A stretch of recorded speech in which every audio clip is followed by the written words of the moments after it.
आतंकवाद के की वजह से ही मेरा बेटा आज नहीं है, टेररिज्म की वजह से ही, टेररिस्ट अटैक में ही वो शहीद हुआ है।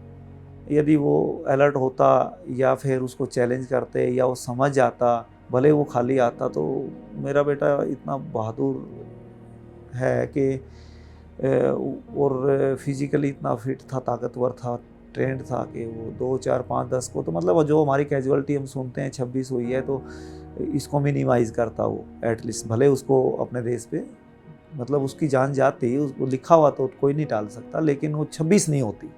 6 भी हो सकती थी और खाली उसकी भी हो सकती थी मेरे बेटे की, पर 25 नहीं होती,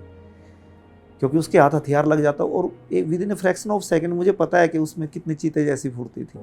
कितना ताकतवर था वो, कि यदि इतना भी देख लेता, ब्लिंकिंग टाइम उसके पास होता ना, तो इतनी देर में तो वो उसको गन नहीं कर सकती थी, उसको डेविएट कर देता, डेफिनेटली कर देता, इतनी ताकत थी। और उसका रिफ्लेक्शन टाइम है ना के बराबर होता था,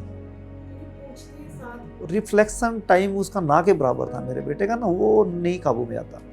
फिर तो वो उसको छीन ही लेता, इतना ताकतवर था। अब तो है नहीं मेरा बेटा, मैं क्या करूँ। अदरवाइज़ क्या है कि वो यदि कितना भी सामने ताकतवर रहा होता, तो इतना मुझे भरोसा है मेरे बेटे में कि उसको उठा के फेंक देता, असोल्टेड था, उसकी गन तो ले लेता और दूसरों को छोड़ता नहीं। और ये 26 नहीं होते, भले अकेला होता, 25 की जान वो शायद बचा पाता मेरा बेटा। और मुझे खुशी होती भी यदि 1 की, 2 की, 5 की, 10 की जान उसकी वजह से बचती, उसका तो समय के निश्चित है, मैं क्या कह सकता हूँ, क्या पता अपनी बचा लेता, पर शायद इतना बड़ा लॉस जो कंट्री को हुआ है ये नहीं होता।